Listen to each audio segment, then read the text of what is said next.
Good afternoon, everyone. It takes Zoom about 30 seconds to load up everyone into the meeting.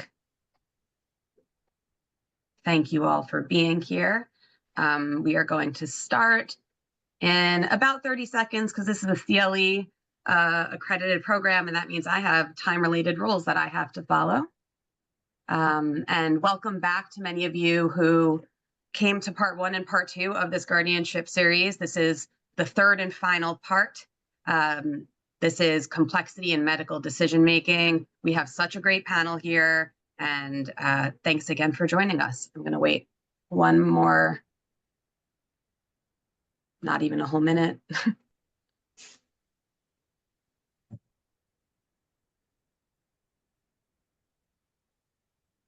All right, I think everyone who is on is loaded in. So let's get started.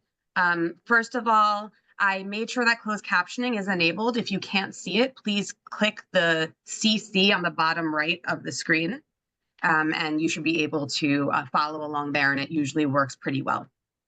I wanted to let everyone know that this program is supported by the Administration for Community Living through their Elder Justice Innovation Grant, and I want to thank the courts so much for having Project Guardianship work with them on this project. This is the end of our working on this grant together. I'm Deena Schwartz. I'm the Director of Guardianship Initiatives at Project Guardianship, and I will be your moderator today. Before we get started, some logistics. So this webinar has a ton of attendees. Thank you to everyone who sent questions in advance. We're going to do our best to be responsive, but those who send questions in advance, I have worked them into the program. We will not be able to address any individual issues or cases today, but if you'd like to talk about anything like that, please feel free to reach out to me after. Some logistics for attorneys seeking CLE credits. Please have a writing utensil ready. Please, I cannot repeat the codes after I have said them. I cannot email them. I cannot put them in the chat, or else that might jeopardize everyone's ability to get credit. So if you're seeking credit, please have some way to write down the 2 codes that I will be giving. There will be a form that everybody will get. If you had signed up by yesterday, you should have gotten an email that included materials for this webinar that had the forms in it. If you do not get an email from me by the end of the workday today, please reach out to me because you should be receiving something by the end of the day today. All right, what else do I have? Lastly, yes, so since this webinar has so many attendees, you'll notice that your microphones have been muted and the cameras are off, so please use the Q&A box if you have questions or comments. I'll be monitoring them. If you have reception issues, please try to hang up and rejoin. We don't have anyone officially on tech duty here, and I know everything is sometimes imperfect. So let's get going. I'm going to do a brief introduction of all 4 of our panelists. You have their full bios in your webinar materials, though, so I'm going to make these kind of brief. So first, we have Dr. Desi Carozza. Give a little wave. She is the Director for Geriatrics and Bioethics at Roswell Park Comprehensive Cancer Center. She's also Associate Professor in the Department of Geriatrics and Palliative Medicine at SUNY Buffalo Jacobs School of Medicine and Biomedical Sciences. She specializes in the field of palliative medicine with a focus on communication and complex decision-making. Perfect for this. She serves on the high-risk surgical committee and co-chairs the ethics committee at Roswell Park. She has a very strong interest in graduate medical education for all learners. And her clinical focus includes symptom management for patients with complex illnesses and advanced care planning. So thank you so much for being with us. And her bio is much longer. Go check it out in your materials. Next, we have Dre Cetra. He's the Deputy Director of Legal Services at Project Guardianship. Full disclosure, we do work together. Dre leads our legal team in our multidisciplinary direct service model that relies on a team of attorneys, case managers, and finance associates, as well as benefits and housing specialists. His previous work includes at the Legal Aid Society of Mid-New York and an advocate for survivors of domestic violence in rural New York, as well as working on anti-discrimination and harassment lawsuits. He also has done a lot of work with other civil rights-based advocacy groups.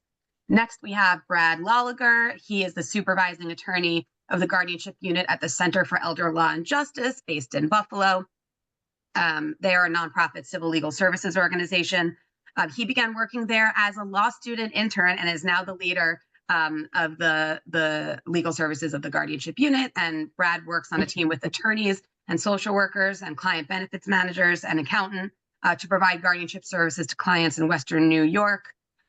Brad also has a Master of Social Work, and he would probably want me to say that he appeared on the $100,000 pyramid as a game show contestant once, and I've seen the episode and it's amazing.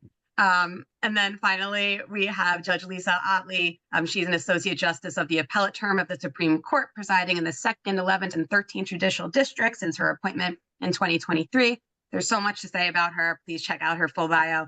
She currently presides in the Supreme Court in Kings County, covering various civil matters. But prior to this, she presided over guardianship matters from 2016 to 2023. So she has so much knowledge in this area. She was elected to civil court in 2008, and in 2010 was the first African-American to be appointed as supervising judge in the civil court in Kings County. She does so much for the community as a mentor, as a lecturer, making sure that people understand things related to access to justice. It's no surprise that she's the recipient of many honors and awards from civic groups and organizations. So we are very lucky to have you here. Okay, so let's move on to the meat of this. I'm going to turn it over to Dre and Brad, who are going to briefly talk about the legal underpinning of making medical decisions in New York State, so that we can kind of all be on the same legal understanding playing field as we get into our discussion. So I'm going to share my screen.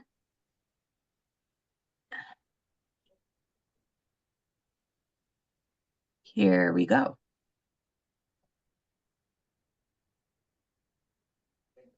Excellent. Okay, can everyone hear me? All right, I'm going to begin, and then Brad and I will, you won't have to listen to me the whole time. We'll try to keep it interesting. But I wanted to just begin with sort of the general, sort of as a framework for our discussion today.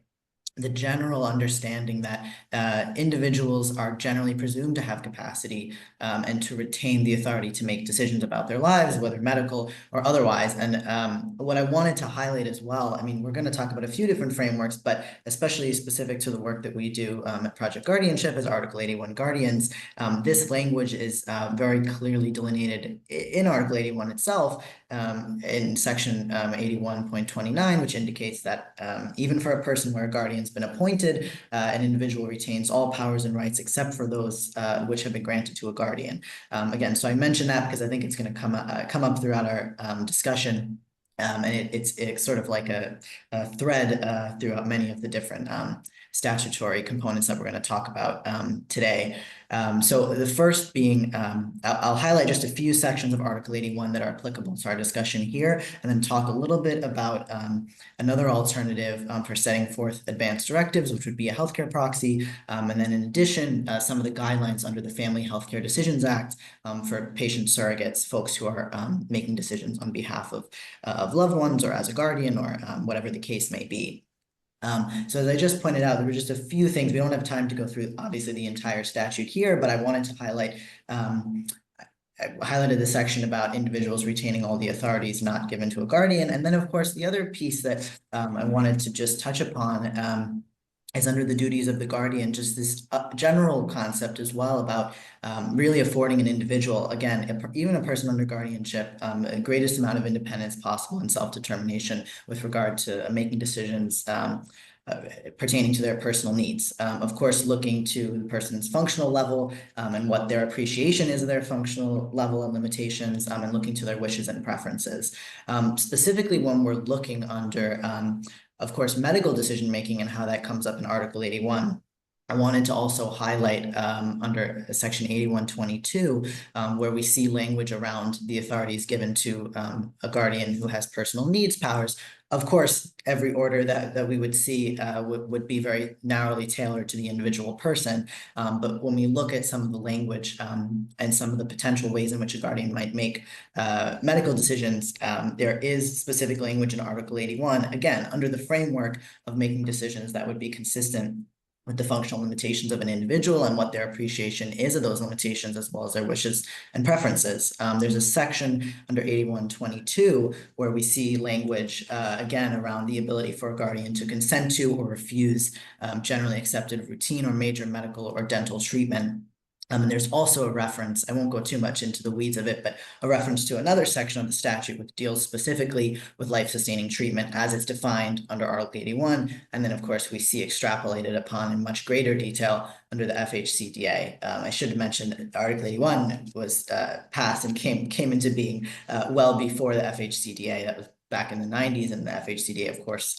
coming to fruition in 2010. So there's definitely some mirroring in the language, but I wanted to point out just that component of Article 81 as it deals with medical decision making. I think my colleague is going to go into more depth on this, so I won't spend the time now. But again, there's specific language that all guardians must consider regarding an individual's wishes, their religious and moral beliefs, to the extent that those can be ascertained with reasonable diligence. And then, of course, if they cannot, the best interest analysis that one would go through, whether a guardian or, again, seeing the language mirrored under the FHCDA of the different factors that are to be considered when making these very challenging determinations on behalf of an individual.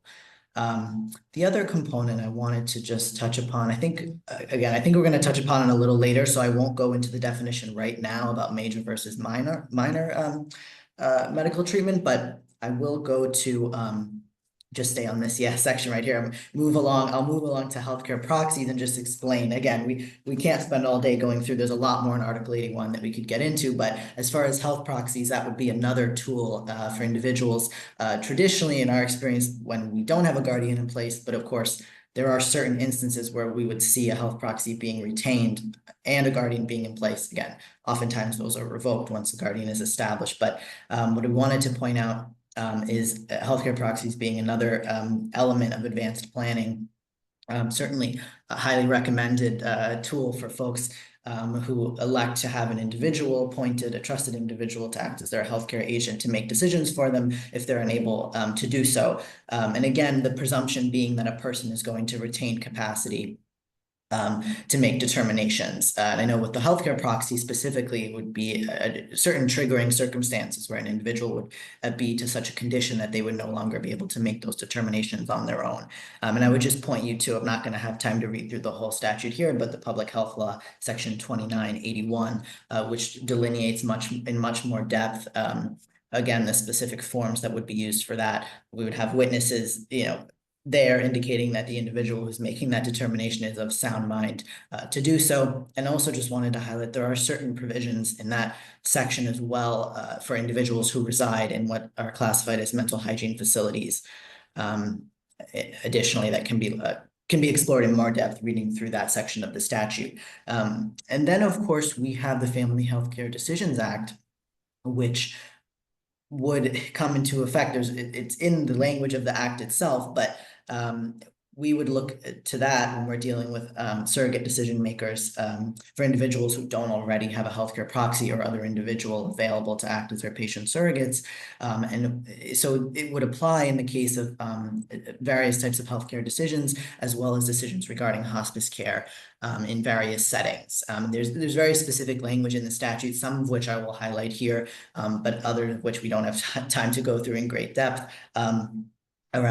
There's different definitions of which facilities and where all of these things apply. But what I wanted to highlight as well, again, is the presumption of capacity is a lot of the language that we see mirrored very closely to Article 81 around doing the best interest analysis, considering a person's wishes, etc. One of the things that, as far as the analysis that one would go through as well, would be looking to see who the patient surrogate is. So it could be an Article 81 guardian, could be a spouse, could be a family member, or a close friend. And there are very specific definitions for how all these individuals are defined under the statute. And then, of course, looking to make that determination that the individual has actually doesn't have the decision-making capacity to make the decision on their own. Again, even if you have a guardian in place, it's you have that separate analysis and go through that to make sure that really the individual does need the assistance of a surrogate. And there is specific language around what decision-making capacity is and how that's defined under the statute in section. I should have actually mentioned this is Article 29 CC of the Public Health Law. This is where all of this is delineated, where you can find the language. And so you would look to that And from there, once it's been determined that the individual lacks that capacity, identify who it is, who's the surrogate that's going to be serving in that capacity, and then that individual will follow the specific decision-making requirements for whatever the type of decision is that's being made, whether it's, what's considered more of a routine or minor decision, or whether it's an end-of-life decision. Additionally, I wanted to highlight there is a mention in the statute that if for some reason a practitioner at any point determines that an individual has regained their decision-making capacity, again, I don't know how often the folks on this panel have experienced that particular, that taking place in real practice, but that the authority of the surrogate would then seize. That is something that's an option depending on how somebody's condition progresses.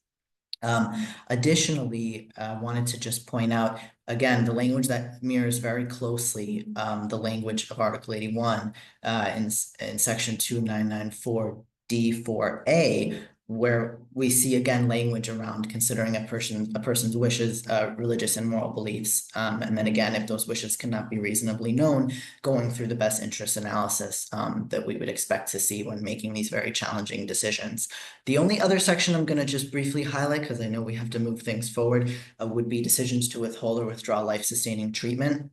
And as many people may be aware, there is very specific language around that and guidance in the FHCDA as to the process that a surrogate decision maker must go through when dealing with those determinations. So I won't necessarily go through every single piece of that. There's specific language that I think we can maybe get into once we get to that portion of the panel. I know we don't have too much time here, but yeah, I think that's what I have for that section. I'm going to pass it over to Brad to continue. Yes, thank you, Dre. I just wanted to touch for a couple seconds on what these advanced directives are. You'll often hear confusion amongst people about what these documents are, what an advanced directive is, and what that actually means when it comes to everyday life. We have a presumption in our society that values life. So if I keel over right now and have a heart attack, the presumption is that I want to be taken care of and brought back to life because I'm a 37-year-old individual living in the world. And so they'll call the ambulance and bring me to the hospital and try to get me back into tip-top shape. But if that's not the, if you're perhaps an older adult or you have certain conditions which you may not want that to be the situation, there are ways you can plan ahead of time to say, this is what I want. And some of these terms get mixed up amongst folks, so just pay close attention to them. A living will is a document that can be prepared that if you're unable to communicate what you want, you can fill it out and say, I don't want to be intubated, or I don't want to be resuscitated. It's something you can sign and essentially have out there in the world to say, this is what I would like to happen or what I would not like to happen. Oftentimes those directions of a living will can be included within a healthcare proxy. So it's almost a 2-for-1 deal where you're giving your healthcare proxy guidance as to what you would want them to do.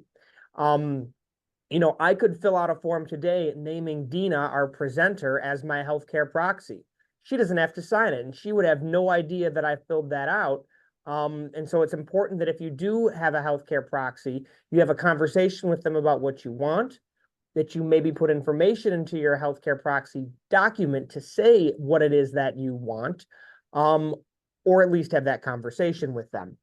You'll also hear the terms DNR or DNI oftentimes. DNR means do not resuscitate. DNI is do not intubate.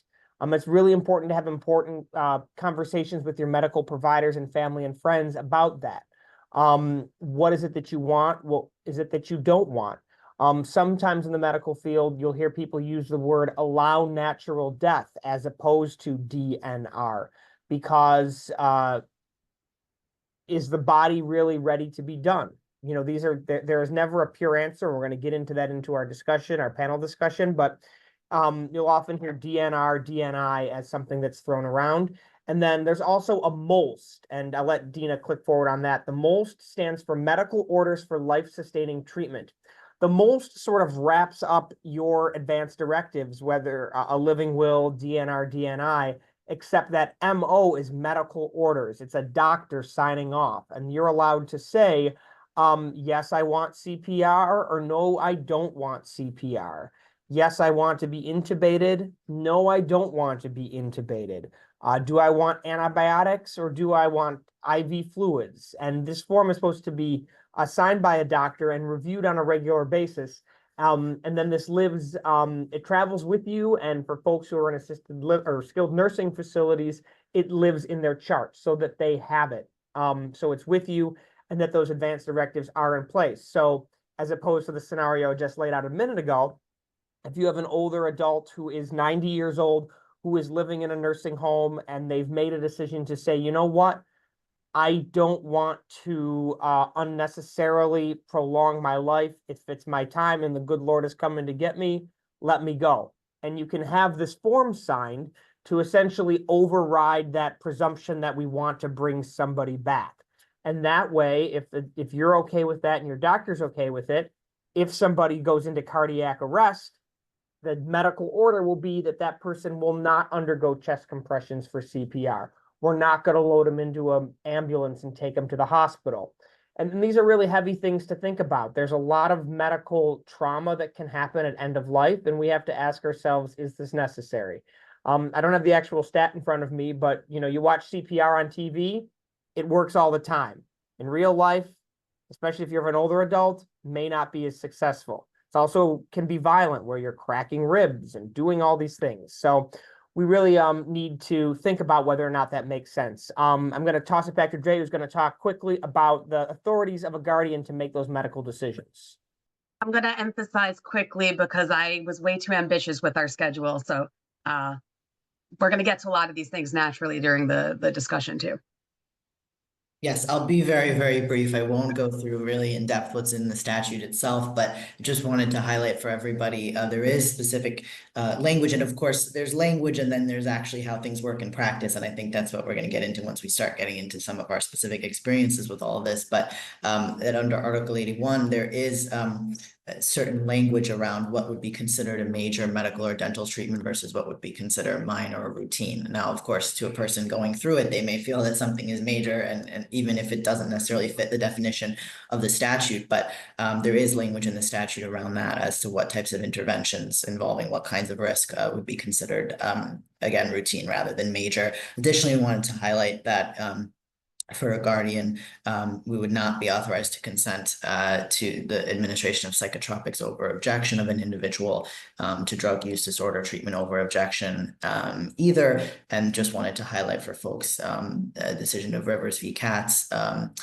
as far as what kind of mechanisms are available for facilities and other places where people might be receiving treatment in order to go through the review process and actually try to get the permission to administer medications over objection. But just wanted to highlight that for folks as well as an important tenet. And then, of course, as I might have said in the very beginning, and I should have started with, but really we would be governed by what's in the order that we were given, what authorities we were given by the court. And so we would have to go back to court to ask for permission, certainly to make different kinds of decisions. We might have routine medical decision making, but not end of life. And then it would be very, very important to go back to the court for those authorities. And to wrap it up, the language here, in this, you'll often see language like this in a guardianship order where it says, even though our office might be guardian for somebody, or Deena at Project Guardianship is the person who is in charge of making that medical decision, the court order that Judge Ottley would sign specifically says that the guardian should consider the religious and moral beliefs of a person. And if we can't figure out what those were, then act in their best interest. And you're supposed to weigh all of these things. And I just really like the language about considering the dignity and uniqueness of every person, the possibility and extent of preserving life, the preservation or improvement of their functioning, the adverse side effects of treatment, less intrusive treatments, and such other concerns and values as a reasonable person in that person's shoes would wish to consider. And I think that's what we're going to spend the next hour talking about, because there's a lot of meat in those few sentences. All right, so let's get to the meat. So, I mean, we're talking a lot about surrogate decision-making and that type of authority, but I want to start off by throwing it to the doctor. How do you decide whether someone has the capacity to make certain medical decisions? I think that's a really important question, and I'm going to answer it with a story because I think it'll make it really clear. There are 4 elements of capacity that we think about, and to name those specifically, we're thinking about, does the patient understand their medical decision, their medical condition, and what's being offered? Can they appreciate the risks and benefits? Can they reason through their decision, and can they communicate a choice? The story I want to tell you is about a 33-year-old woman who had very curable leukemia and 2 small children. And she was presented with her decision, her diagnosis. And the long and short of it is, she said, I realize I have curable leukemia. I realize that I need a blood transfusion to continue my life. I realize that with treatment, I will have a very successful clinical course. And I am saying I do not want treatment. And what ended up happening is an ethicist went in and asked her, help me understand why. And she could enumerate all of the things that she understood her condition, that she understood her choice, the implications of her choice. And she said, I am Jehovah's Witness and I do not accept blood products. And I would rather have a short time on earth and spend the afterlife with my children. And in that particular case, I think it highlights that she clearly understood her choices. She had a very personal and unique and human reason for her choice. And there is no ethical difficulty there because she has full capacity for that decision. Do you feel some kind of way about it? Of course you do. And that's moral distress. And I think when we're talking about capacity, we have to be very clear to say that we need to make sure that the person understands their choice, that they appreciate the alternatives to their choice, and that they are able to clearly reason through why they are making this choice, and that they can communicate that choice clearly. Now, does capacity fluctuate? Yes. Capacity is for a specific decision at a specific time. As a geriatrician and palliative medicine physician, I encounter patients with dementia who may be able to do all of these things at 8 a.m., but at 6 p.m., they are unable to do these things. And that is a very difficult situation. I also encounter patients with developmental disability whose first answer to everything is no. And when you lean into, why is it no? Help me understand. And then you begin to understand the reasoning behind it. You can sometimes overcome the things that they are afraid of, either through education or through strategy or through changing the care plan, to then have this collaborative shared outcome. So to answer your question directly, if I am meeting someone, I am using those 4 criteria for capacity.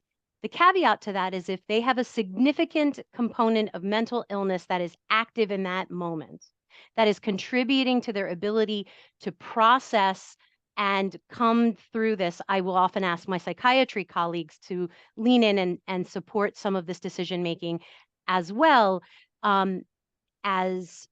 and see if there are mitigatable medical issues that may support them then having capacity, another evaluation at another time. So that way they are really giving them the best opportunity to be their best self, if that makes sense. Yes, thank you. And I'm going to be jumping around a little bit. You know, you mentioned a specific example of working with a patient where their first answer is initially no and kind of having to work through that with them. How do you approach helping someone who maybe has, you know, varying levels of capacity? How do you approach helping someone make big medical decisions in their lives? And I know that, you know, just from talking to you, you're someone who wants people to be able to do it themselves if they can. So how do you go about really helping them understand and make the decision, and try everything before then having to move to potential surrogacy? I will answer that with a few caveats. I will say it depends on the urgency of the situation. It depends on the stakes of the decision. And it depends on sort of what are the sort of movable medical issues. I'll give you an example. There are patients that I meet that I try to understand what do they need in this moment. And so there's something called the Johnson 4-box model, which is a ethical framework, some questions that one can ask themselves about how urgent is the situation, how complex is the situation, and I'm happy to share that with you, Deena, so you can give that to the participants here. But I will say to you how I approach a 26-year-old with Down syndrome who has curable head and neck cancer, who needs a trach and a peg for a specific amount of time to undergo curative intent. The thought process that I take and the approach that I take with that human being is different than the 78-year-old person with significant psychiatric illness who has incurable breast cancer, who is struggling with delusions and struggling with even accepting that they have cancer, knowing that their prognosis is short, and in order to have an extended prognosis, they have to endure chemotherapy every 3 weeks, and they're not really willing to do that. So so good medical facts make for good medical ethics, number one.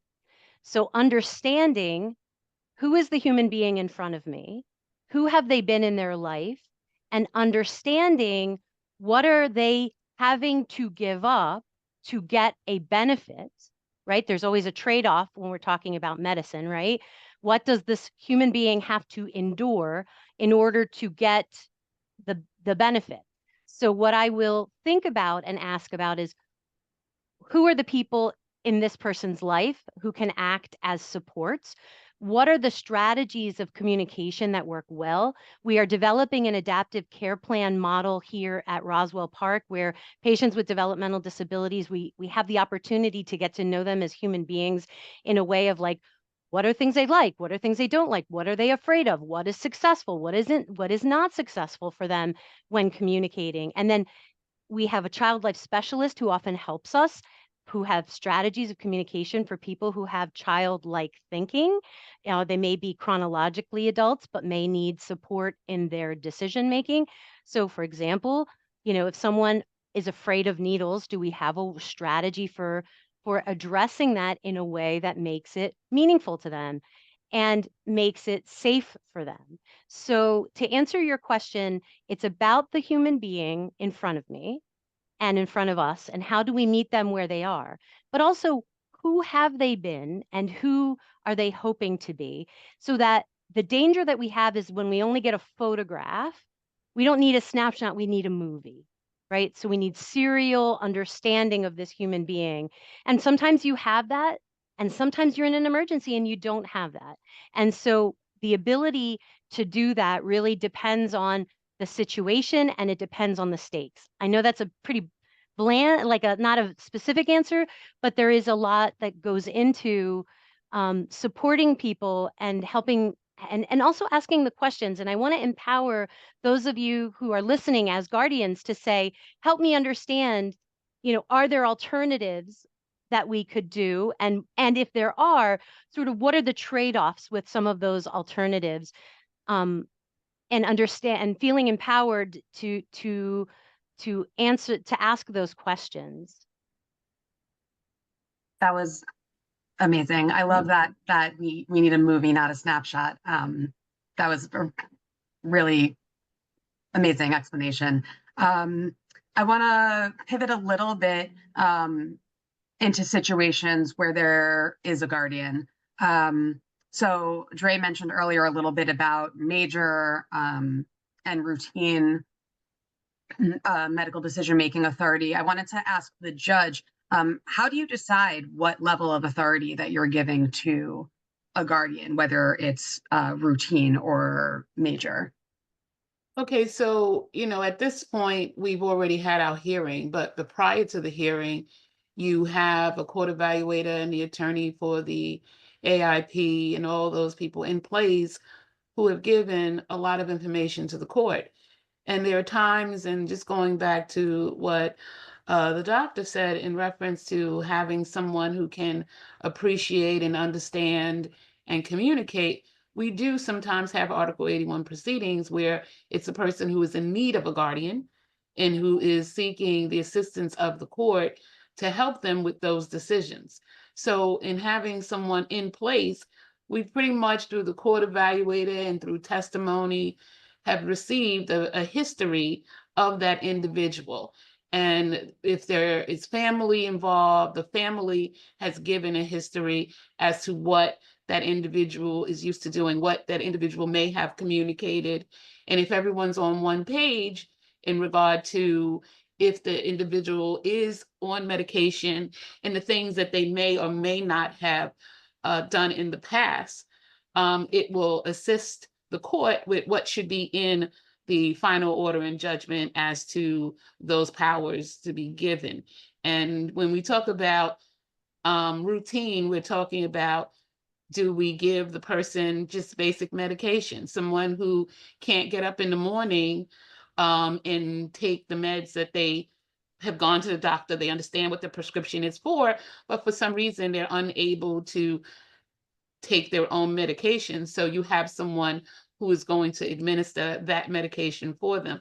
That's pretty much routine. But when you start talking about invasive testing that they otherwise may not want to consent to, those are things that become possibly routine and major, that the court would say, you want to come back. And especially when there are family members who are not in agreement because they are aware of what the family history is. So are there other certain types of medical decisions that you've always asked that a guardian come back in order to get specific permission from the court?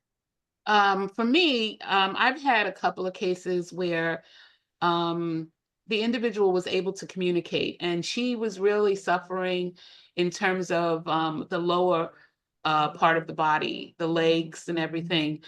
And it was difficult for her to move around, and so she did not want to leave the house.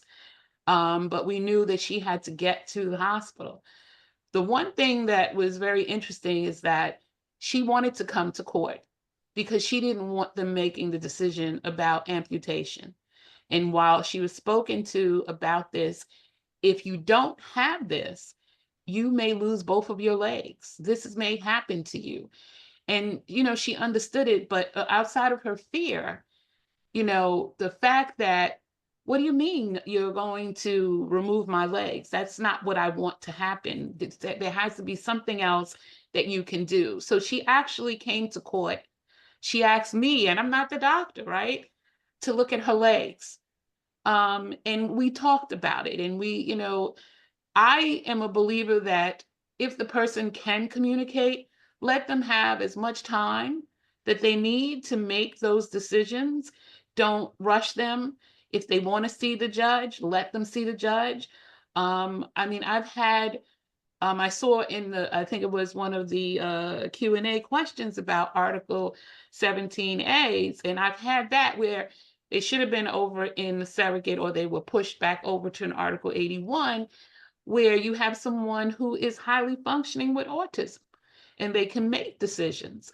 But for some reason, you're not allowing them to make those decisions. And the parent came in, brought the individual in, and I talked to him, and he understood the fact that he may not be able to verbalize what he wants done doesn't mean that he doesn't understand and appreciate being spoken to and given an opportunity to be heard. So, yes. Thanks, Judge.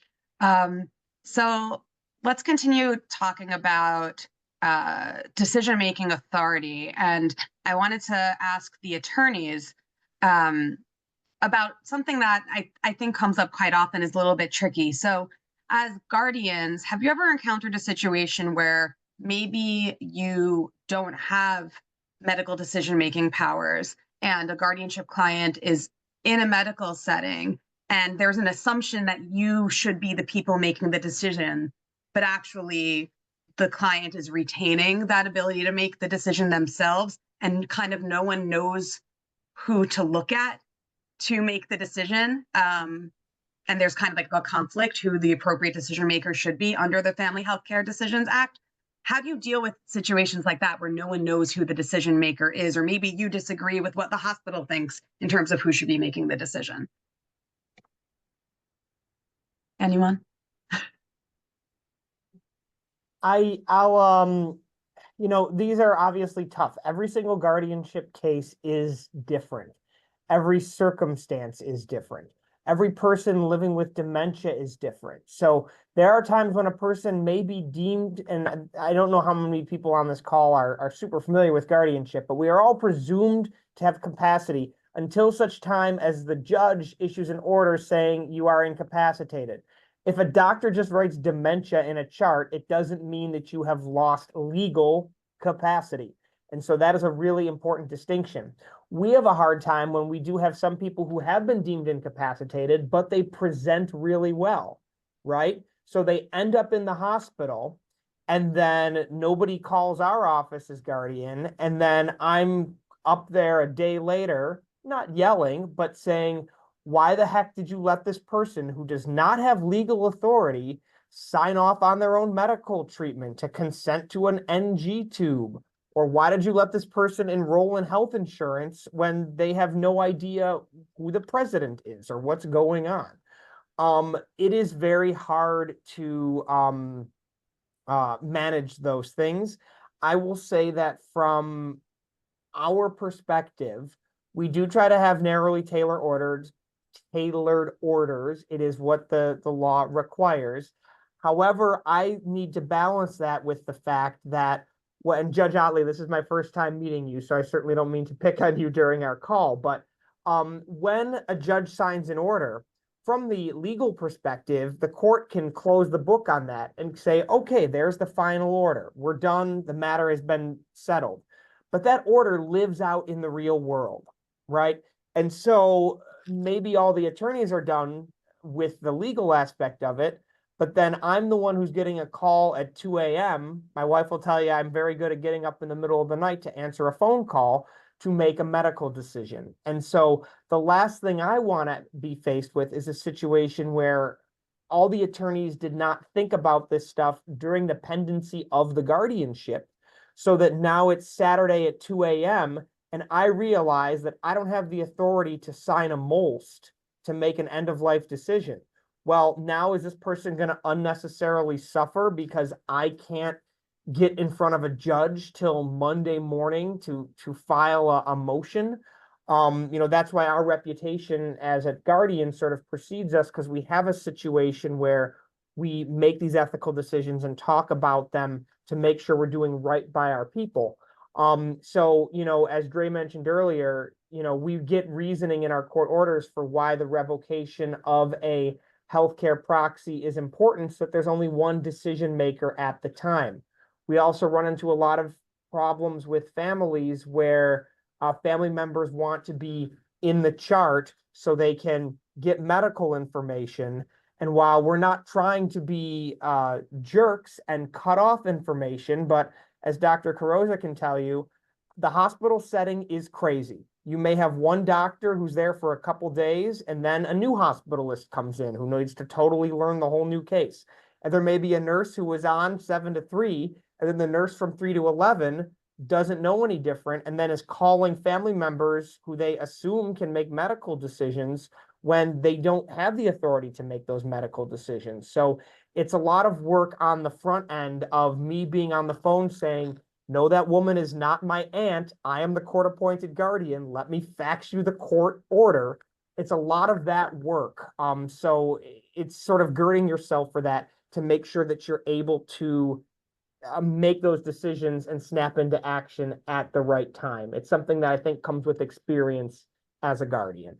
Did that answer your question, Deena, or did I just take it somewhere you weren't planning? It answered a bunch of questions, and it also got to something that some folks who are in attendance asked about related to emergencies. So I want to talk a bit about emergency situations. But before that, I'm going to give you the first code. Please ready those writing utensils or your fingers on your keyboard.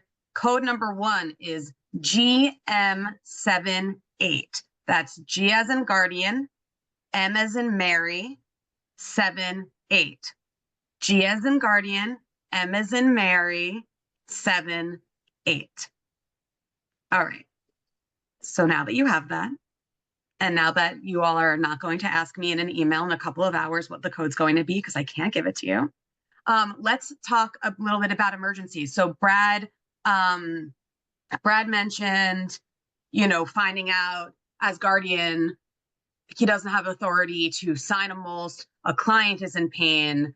That is a terrible situation, right? So I want to turn to the judge first, I think. Is there a way to make approvals faster in situations where someone's in great pain? So let's say if a court authorization is required for, a do not resuscitate or something related to end of life decisions, and a person is in a lot of pain, which is exacerbated by resuscitation, it's happening over and over again. What do you need from the parties involved to make those things work as fast and smooth as possible?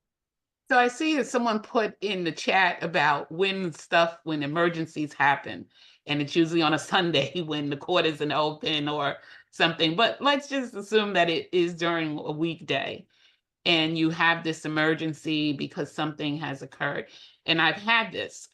And once where the family was not on the same page, and then once where, yes, everybody's on the same page, but now you got to get that order from the court. And so what happens, and what has happened since COVID, I would say, is that people now will call, immediately email the court and say that there's an emergency situation.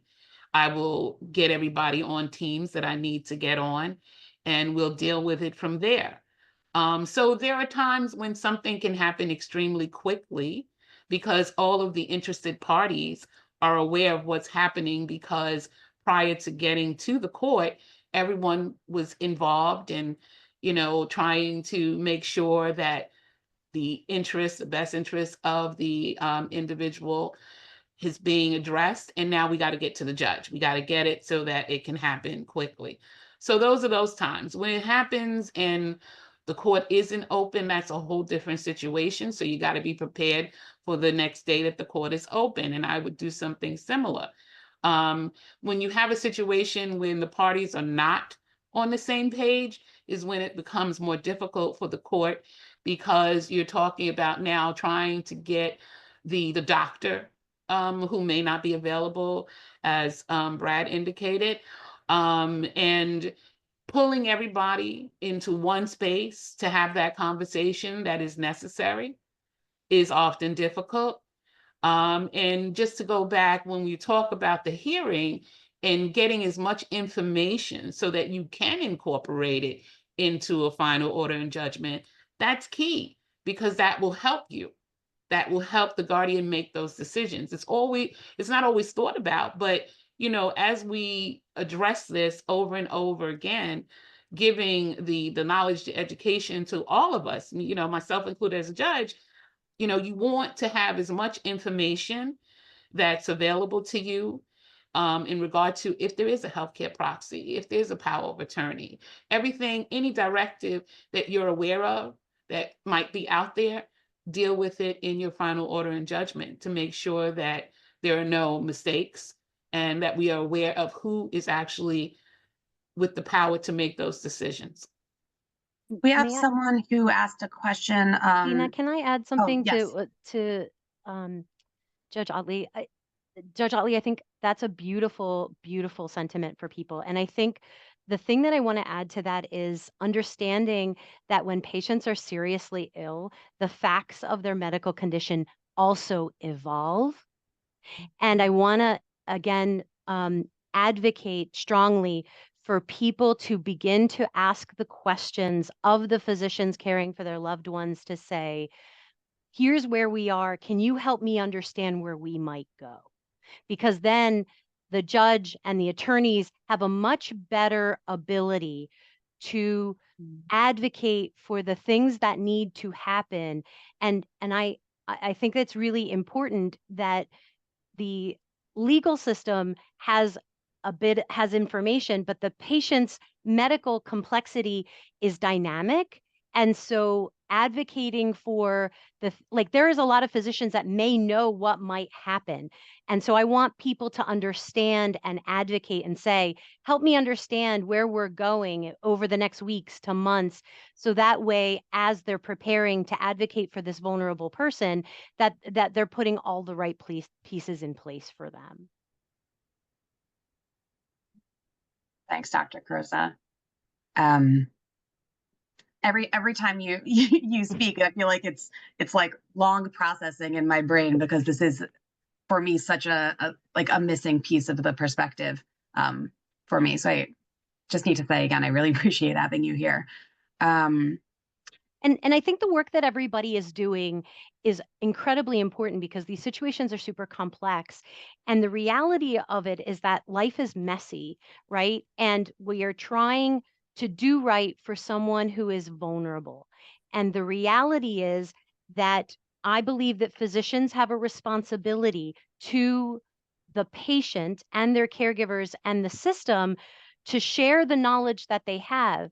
I personally break things into 3 buckets. I'll tell you what I know, I'll tell you what I don't know, and what I'm going to ask maybe somebody else might know, i.e. another specialist, because let me tell you, the doctors don't always agree on what's going on either. So if you think it's complicated that families don't agree, sometimes the doctors don't even agree either. And so that makes it another layer of complexity too. And then there's what no one can know. And the reality is that the humility of medicine that I have is that there are some things that we cannot know. And I do not envy the position that the Honorable Judge Ottley finds herself in, to make these important decisions in situations where there is an incredible amount of uncertainty. And the medical and the guardians also find themselves in a very complex situation, because sometimes the medical situation goes off the rails, and now people have to make these very complicated decisions in situations that they may not have really been prepared for. And again, there's materials that we can discuss that kind of help people make decisions, or at least get the information that they need, so that the guardians feel that they're making the best decision they can, because there is a significant amount of regret that people experience when they're making decisions for someone else. And that is the thing that I really want to highlight. And it's a very beautiful way that Judge Ottley lays it out, in that the uniqueness of each human being, and honoring their dignity, and honoring that there is someone who is going to receive these interventions, and that person has to be at the center of the discussion. Can you speak a little bit more about the process to help extract people's values where maybe they're not able to easily express them? So not quite talking about the patient's, like the examples we were talking about earlier, where you can have a fluid conversation, but when someone can't actively express their values. Absolutely. So the most challenging situation that I think I can think of is a patient that we cared for, who was nonverbal. She was unable to speak for herself. She had experienced significant struggle in her life, and did not have the ability to speak. What we knew about her is that when she was happy, she blew raspberries, and when she's not, she kind of closeted her face a little bit. She has a lot of contractures. She's in her mid to late, 60s, and she had a very specific scenario where the decision that was on the table that needed to be made is, if we do this surgery and the outcome is unknown, she has a potential to have a significant decline in her quality of life, versus if we do nothing, meaning that we do not do the surgical intervention because other interventions were not possible or appropriate, that she would 100% die of cancer. Like that was the choice in front of us. So there was a lot of struggle, and I applaud my surgeon for this, because he said, Desi, right now, when you look at her, she does not look like she's suffering. If I do surgery on her and she has a complication, which is very likely given her other medical problems, she may be suffering. And then what will I have done for her? And my argument to him was very clear. This woman never had capacity. She was never a capacitated human being for her developmental disability. And I said, so what is in her best interests? Because dying of colon cancer with a bowel obstruction for someone who cannot report symptoms is also not in her best interest. There is a 100% chance she'll die of cancer, but there is a different percentage that is difficult to quantify that if we do the surgery and she recovers, like that she will not die of her of this cancer. And what we did, that is the most extreme case. So what I did is I walked along with this surgeon. Spoiler alert, she had the surgery, right? Because it was the most ethically appropriate thing. And I feel very appreciative that she is cancer-free today and living back in her protected setting.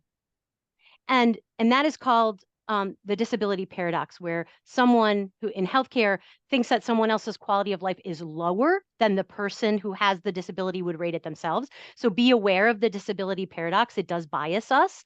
And I think understanding the human being in front of us is critical. And how I do that is I ask the people around them and say, what do they look like when they're well? What do they look like when they're miserable? What are the things that help them have a good day? And I would do this for everyone, regardless.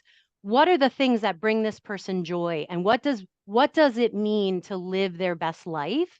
And when you have that information, when you go by a values rubric, like it really helps you understand the impact of the decision making.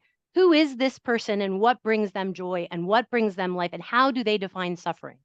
And those are the things, and you have to just lean into, there are some things we will not know, right? But there are a lot of things, right, that we can know if we choose to ask and lean in with curiosity. Well said. Thank you. And as we're talking about values, I'm going to throw this over to the attorneys who work in guardianship programs. Can you talk a little bit about how religious beliefs or cultural practices impact medical decision-making in your experience, or the decisions that you're going to make on behalf of a client? I was just going to possibly take this one and just respond that this is something, and I really, really appreciate what everyone has been sharing. I've been listening very carefully to what the doctor has been sharing in particular and the others, because this issue comes up quite a bit for us. And I think where you get down to the difficulty of, I mean, there's many difficulties in trying to make these determinations and ascertain somebody's belief systems, because I actually had an exercise where I thought, well, I'll have somebody research and try to figure out, okay, if someone has a certain religious affiliation, what does that mean about what their values are going to be? And isn't there some way that we can figure out how we're going to respond to these different individuals? And really the conclusion that you come to after diving into that is that you really cannot, because even under the umbrella of a particular religious system or a cultural belief system, or not even just someone's own personal moral belief system, there's so much nuance within that to really be able to break it down and for us to really understand, okay, this person practices Judaism, but what is that, how did they practice it? I don't know. We had a particular case in particular where we knew somebody had a rabbi that was going to visit them in the facility that they were in, but the person was not able to express their wishes any longer. They were no longer verbal and able to express their wishes. And so there's other ways you might be able to get around that. We've had certain people, like the doctor was kind of describing, okay, they might respond to music, or maybe they can write on a whiteboard, or maybe there's other ways we can engage in that communication to take the time to understand them better so we can make an informed decision. But I think when it comes to, I don't know that I necessarily have a clear answer as to how we would sort of go about that, but I think one of the things we see when we come up upon those determinations, and with the case that I had, it ended up going before the court, and the court ended up making a determination, and we shared whatever we could about the person's religious beliefs, which in that case was the person had a rabbi, and that person was able to speak to at least what they understood about that person's practices, again, being unable to communicate directly directly with the individual. And then the court ultimately made a determination. And what was interesting in that case, the court did not, we had requested some authority regarding end-of-life decision-making. The court determined that we hadn't met the threshold for that, and it was most appropriate for us to come back at a later time to make further decisions. And we obviously respected that. And then the gap that we also see there too, though, is then we're having to rely many times, and we didn't really go into this, and I'm sure other folks can speak to this in greater detail than I can, but we're then relying upon the other individuals who, the facility, the ethics committee, or whoever's going to get involved and make those determinations, if due to timing, we're unable to actually get back in front of the court and get the authority that we need. Because again, like the doctor was saying and others were saying, it's very fluid. Someone's condition changes from moment to moment, from hour to hour. So I don't know that I really answered the question specifically, but it's certainly a very, very complex issue that we deal with, that I don't think there's a clear, again, there's not a chart that you can look at and say, this person believes this, and so therefore these are the things that they'll want, at the end of their life. This is the hardest part of my job, is making these medical decisions, right? Like, that's why I have a team where I sit and I have the conversation. And guess what? The conversation I have at 2 o'clock on Tuesday might be different than the one I have on Wednesday at 9 a.m. because I spent the night thinking about it and circumstances changed. What you're saying about religious stuff, Dre, makes a ton of sense. You have no idea. Our people who, we're a not-for-profit office who became guardian for somebody. So by the time they get to us, every single fail-safe has probably fallen out. If they had a family member who knew what they wanted, maybe they would have pre-planned. Deena knows I get flippant sometimes and, in these presentations. And one of the things I'll say is like, the people we get may have been completely unlovable and SOBs. You would not believe the people who we get who maybe were alcoholics or abused their family or abandoned their children. And guess what? They're still a person of worth who we have to treat with dignity and respect and make a decision for.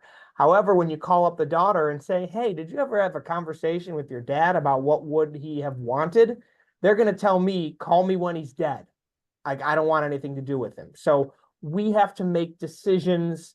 If we go back to that, you don't have to bring it up, Deena, but that language in the order about, best interest, alleviation of suffering, and we all come to this stuff with our own biases, right? My mom is a hospice nurse, so I understand about trying to relieve suffering, about what are we doing? Are we going to poke and prod a 95-year-old woman and torture her through all these things if she's ending towards end of life?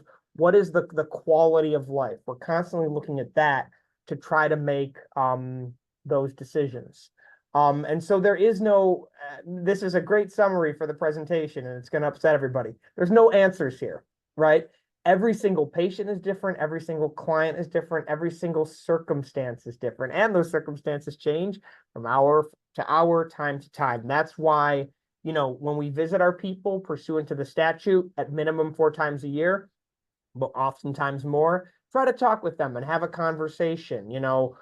Would you want this? Would you not want that? Do we want to go through with this? Do we not want to go through with this? What is their quality of life versus what is, this going to happen? We have a woman who we're guardian for who has a traumatic brain injury, right? We've been going to appointments with her. She has some terrible thing going on. And it's like, what are we going to do? Do we want her to go to treatments for chemotherapy and radiation every week when all she wants to do is have a cigarette? And they ask her if she's in any pain, and she's like, no, I'm not in any pain.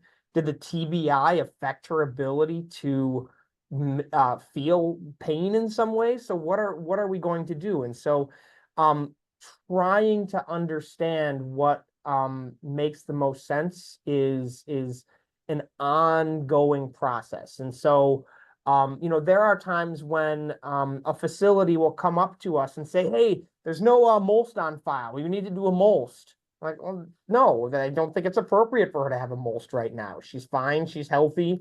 Why do we want to make her a DNR DNI if that's not medically indicated at this time, right? So we're always trying to see, what is most appropriate, and circumstances change. So religion's a consideration, cultural tradition is a consideration, but you have to put all these pieces of the puzzle together to do your best to make a good decision for that person. Can I add something to what Brad was saying? I think so, Brad, I think you're highlighting this beautiful quote that my ethics mentor gave me, and she's at Montefiore. She's at Montefiore and Albert Einstein, Adira Huckauer, who's an ethicist down there in the city with y'all. She's really fantastic. And what she said to me is, when the outcome is uncertain, we must rely on process. We must be fastidious in our process when we cannot predict the outcome. And what that means to me, and in these situations, is that we are being thoughtful, we are being intentional, and we are being patient focused, and understanding that the decisions are really an amalgam of the multidimensional, multifaceted human being in front of us, right? Like the shiniest diamonds have these beautiful facets to them, right? And one of the things that we are doing is in our intentionality to understand who this individual human is, we are beginning to sort of look at them through at different angles so that we really see them in their totality. And understanding that we as human beings are terrible predictors of our future behavior, and that understanding that everything is all well and good until you're faced with the decision. And then it becomes really real, really fast. And I do not envy anyone who is a guardian who has to make a decision for another human being, especially in a life or death situation, because that carries a burden that we don't talk about. And there is a lot of decisional regret that people experience. And the reality of the situation is that when we do not have the dialogues that we need to be having with people to the best of our ability, and asking the questions that we need to ask, either because we're uncomfortable, we don't know what the answers might be, we don't know what to do with the answers when we get them, and having the ability to have these conversations, which is really what the specialty of palliative medicine is about. So this is a communication-based specialty, and really helping people understand, what does it mean to have a good day? Because a conversation about death is really a conversation about living. What are the things that bring you joy? What are the things that bring your life meaning? What are the things that you want to be doing? And how do you want to be spending your time? Because people may not be able to tell you what they want to do in a specific medical scenario, but they may be able to tell you things like, I don't want to die alone. I don't want to die on machines. I don't want to be a vegetable. I don't, and frequently when patients are telling me, I don't want to be a burden, that's not about their families. That's about their loss of dignity and loss of independence, right? Because they're saying to us, I don't want someone to have to do my personal hygiene, because that to me is a loss of dignity. There's a bunch of resources that I'll share with Deena, beautiful articles about sort of the realms and the domains of dignity, and understanding that dignity is everything from what is our role in our community, to our spiritual beliefs, to legacy, which is what remains once we are gone. But understanding the human being that is having to experience these things is really important. And the reality is, and I'm going to say this, that people die as they have lived. So if they lived a life of estrangement and they lived a life of conflict and difficulty, at the end of their life, those themes may reappear. Not because we want them to, but because this is the life that they've led. And I think understanding that death is just as inevitable as life, but understanding that we're valuing the human being in the process is the conversation that we're having today. And how do we do that? And I think what we'll find is some of us are comfortable in asking some of the questions, and some of us need help with other things, but recognizing that together, all of us can do this and capture a good majority of the information that we need to get pretty close to the mark. But it takes all of us.